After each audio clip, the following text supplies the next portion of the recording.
Assalamu alaikum wa rahmatullahi wa barakatuhu. Қалайсыздар, құрметті көрермендер? Жағдайларыңыз зор ма? Алхамдулилля ма? Шыбынды көріп қалдыңыздар ма? Шыбын бар үйденші. Білмеймін енді. Қанша тепловоз сөпсек те білмеймін, қуып шығасын, қайт кіріп кетеді, қуып шығасын, қайт кіріп кетеді. Шыбын қайтып кіріп кете береді екен. Енді ауыл болғаннан кейін сондай табиғатқа жақын болғаннан кейін оның үстіне үйіміз өзеннің қасында, яғни маса бар, шіркей бар. Енді оған таңғалатын нәрсе емес, қалада болсақ енді таңғалу болатын шығар. Бірақ енді біз сельская местность қой. Сол айып етпеңіздер, шыбынға, масаға мән бермеңіздер. Бірақ енді бір жағынан оларда бір видеоға, бейнероликке өзінің бір шармын беріп тұратын шығар, шармын деп сенейікші, енді өзімізді солай сендіріп қояйық. Бүгін сәл лайтовый, жеңіл-желпі видео, қатты бір немес ұзақ болмайды. Мына бір пузырчатый пакет дейді, не дейді, пузырчатая пленка, қазақша айтқанда көпіршікті пакет деймін. Осы бір нәрсені жараяп отырамыз енді, бұтырлатып арасында әңгімелесіп отырамыз. Жай ғана бүгін қатты зікір айтып не қылмаймыз, жеңіл-желпі кеттік көрейікші. Жалпы ұнайды маған осындай ше, осы нәрселерді бұтырлатқан ұнайды. Өткендегі мына микрофонның несінің ол нетті, штатив бар ғой, стойка деген звонение, держатель, ну қалай айтсаңыздар, соның сыртында, яғни соның ішіндегі коробканың ішінен шыққан ол жақта видеоға пайдалануға болады екен деп алып қоя салғам. Ал бісміллә деп көрейікші, бұтырлап.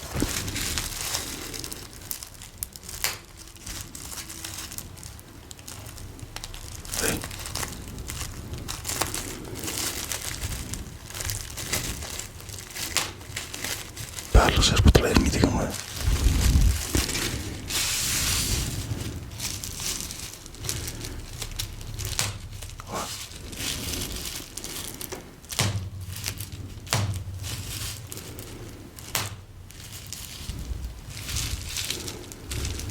Мына бұтырламай қалдыршы.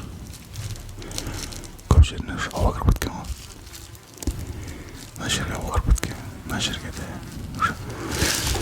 біраз енді біраз жерлер тесіп кеткен ғой.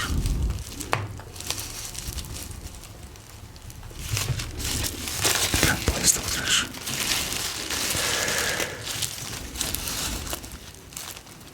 Жоқ.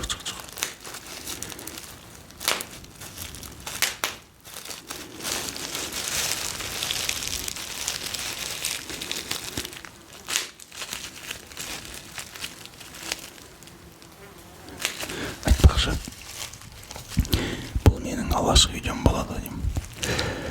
Негізі андай фоновый шумда құтылмаған, өйткені жаңа микрофонмен жаңа мүмкіндіктерді тексеріп көрейін дегенім.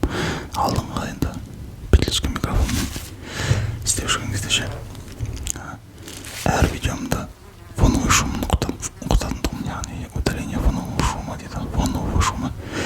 Ол не дегенсіз, яғни мына шум тыңдаңыздар шекесін.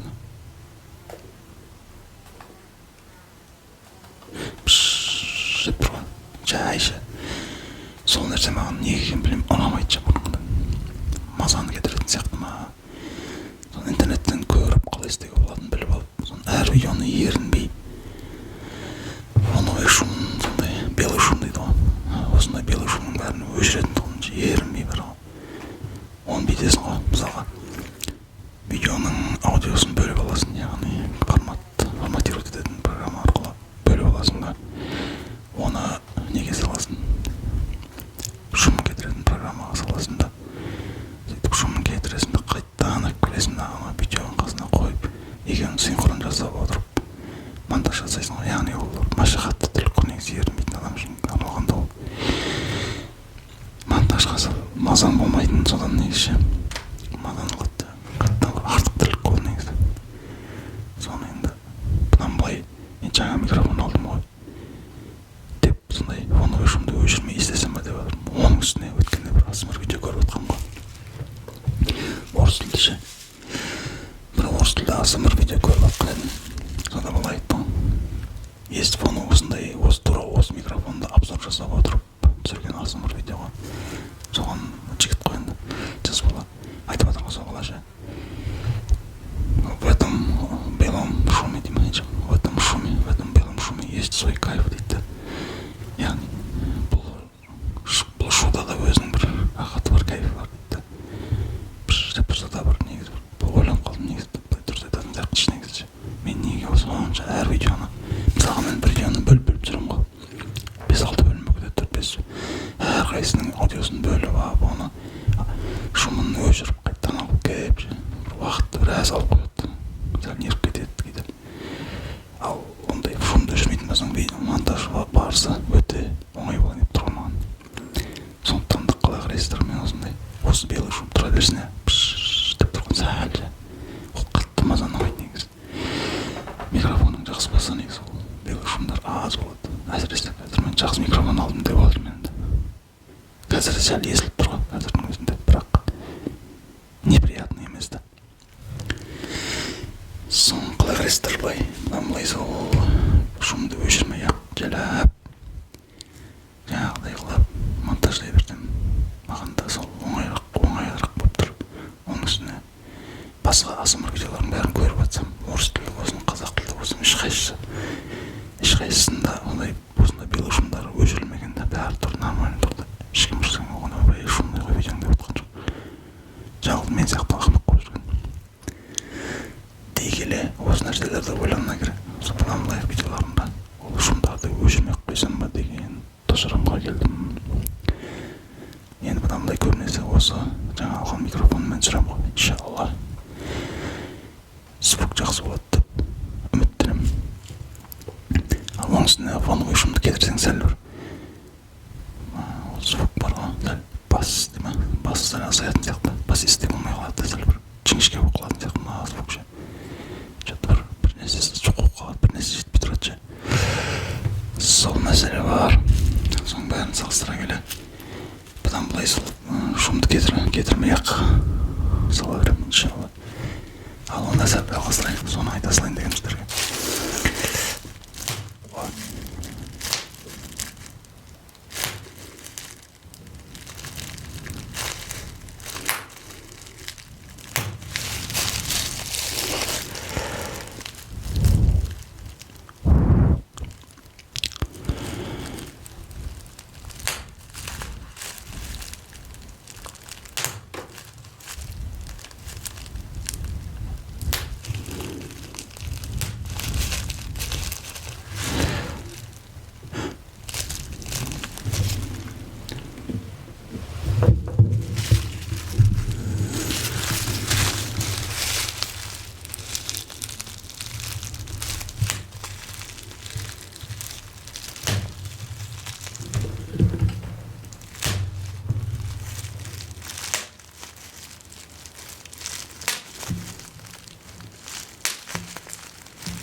Негізі звук жағынан мен өте тәжірибем аз екен негізі.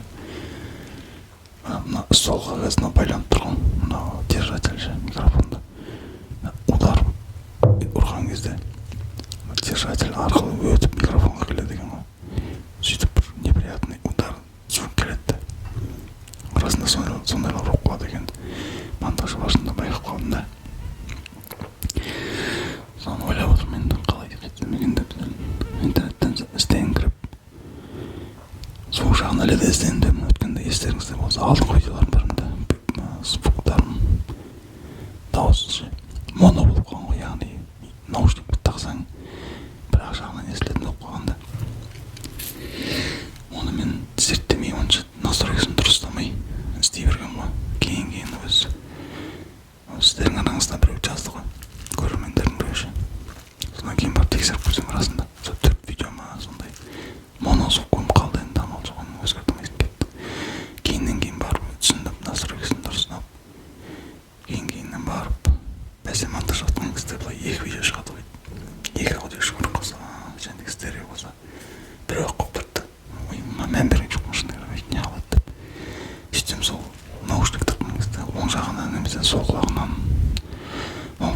немесе сол құлағынан ғана естілетін болып қалады екен ғой.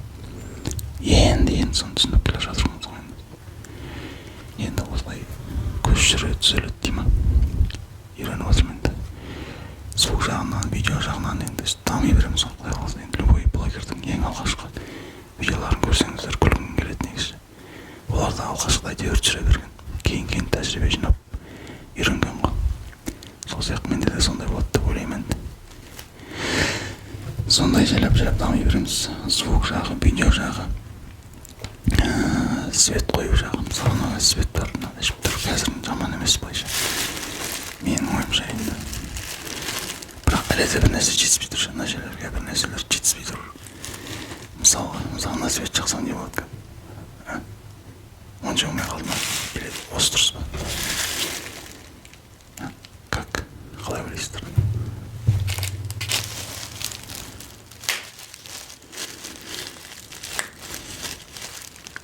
Қалай ойлайсыздар?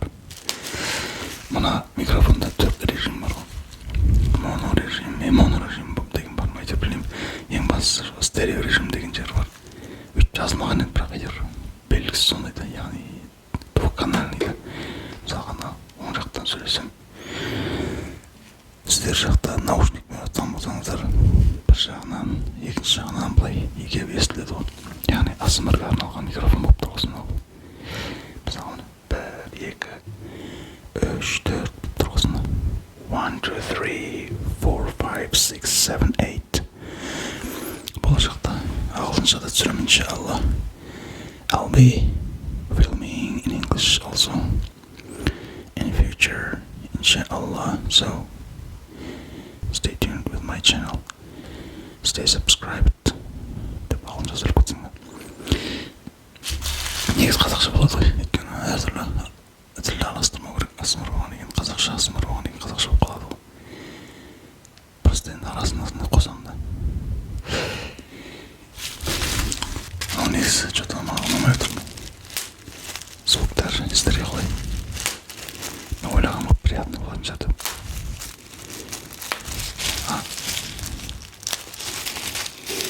Біраз сөйлейін енді, қолмен істейін.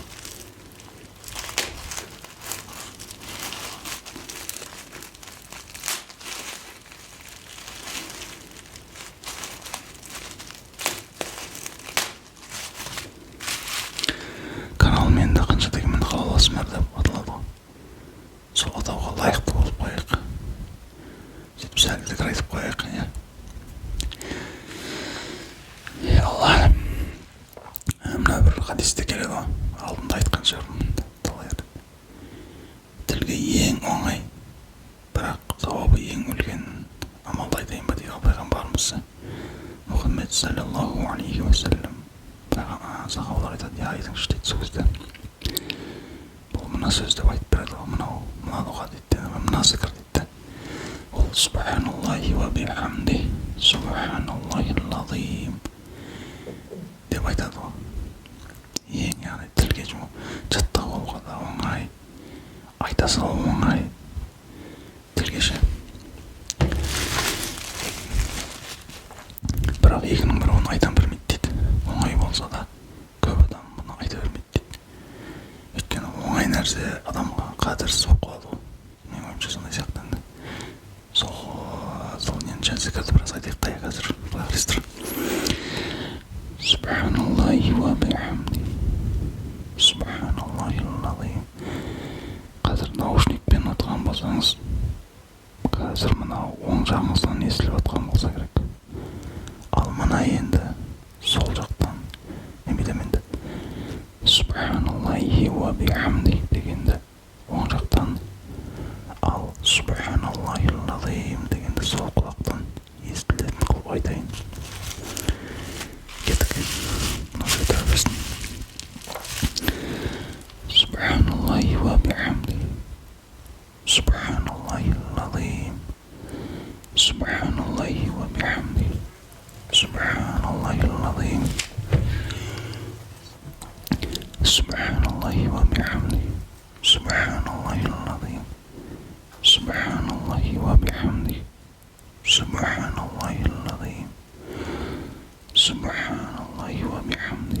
Subhanallahil-azim.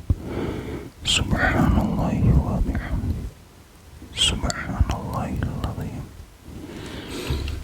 Rejimlerini özgürtüp kırınca bizlerin gözlenişi.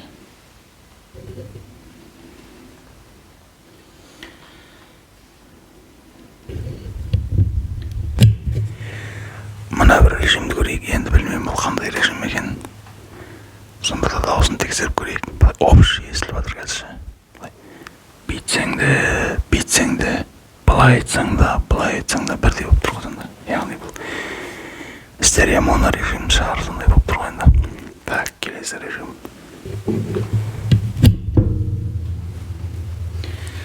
Бұл білмеймін енді қандай екен, бұны да түсінатқан жоқпын. Бұл енді бір студийный версия шығар. Бір звукозапись жасағанда немесе бір закадровый текстті оқыған кезде арналған болса керек. Өйткені прямой айтсаң, прямой айтпаңыз ма? Жанынан айтсаң естілмей жатыр онша. Жанынан айтсаң онша естілмей жатыр. Ал прямой айтсаң жақсы естіліп жатыр. Демек бұл студийный версия болып тұр. Ең соңғы режимді көрейік. Бұл не екен?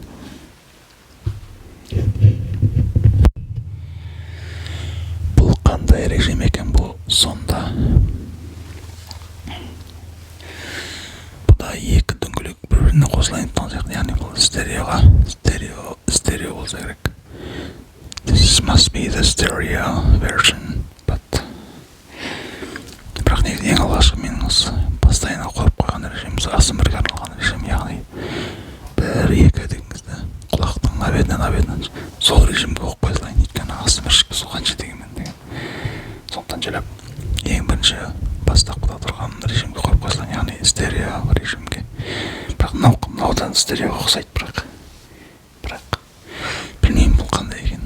Может, сұхбат режим дегенде біреу бар сияқты. Өткенде обзор көргенде подкастовый режим деген сияқты сондай бір для подкастов деп айтты да орысшасында.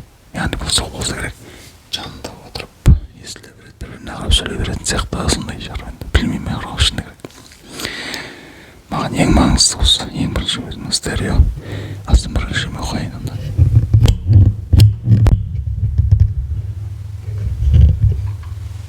Бір ек.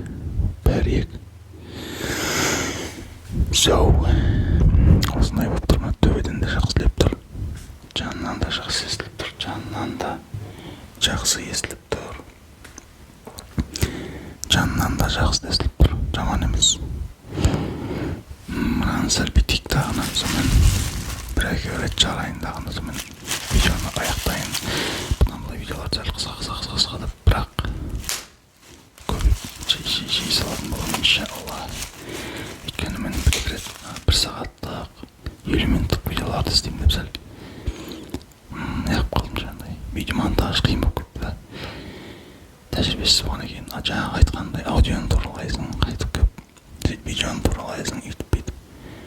Кәдімгідей бір күнің кетіп қалады деген жамандық. Өзімнің тәжірибесіздігім бар. Сөйтіп ол сақталады, ол салынады. Бізде ауылдық жер болғаннан кейін не болады? Әрине скорость нашар болады. Үйде Wi-Fi бар дегенмен де 4-5 гигабайттық файлды деп болады. Қанша уақыт саласың? Кешке дейін де бітіре алмайсың ғой. Жіберіп қоясың, компьютер шаршап тұрады, сонымен салып. Сөйтіп бәрі кезде әйтеуір кешке қарай бітеді ғой. Сондай кездер болады да. Сондай нюанстар бар ғой. Әйтпесе егер скоростың 15 минутта сапса беретін болса 2 гигабайттық, 3 гигабайттық файлдарды күніне бір видео салар едім барға. Просто интернетке салу қиын болып тұрған маған. Сондай білесіздер ғой, қазір интернет біздің Қазақстанда онша емес, оны как не возьми. Қай жағынан қарасаң да, Билайнның өзі онша емес, анау да онша емес. Ал біздегі қазақ телефонның интернеттері тем более нашар. Енді оған 8 мегабит в секунду дейма, сондайды қоспасаң, менде қазір 6 болып тұр. Менде 8 тұрайды уже. Мен сол 12-лік қоссам ғана ары қарай сәл дамитын шығар, білмеймін бірақ. Ауылдық жерде бәрібір скорость онша болмайды. Қалай алсаң да ше. Сондай проблемалар. Айтпаса мен күніне бір видео салар едім бар ғой.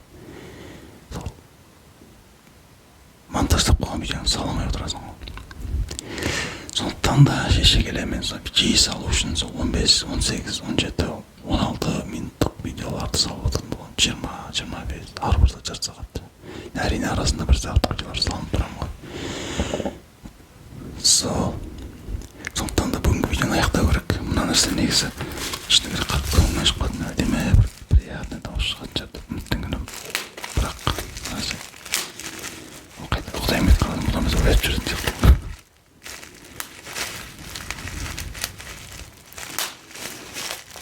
Қоя берші. Қоя берші осылай. Не дейміз енді басқа? Осымен видеоны аяқтайық. Келесі шығарымда кездескенше.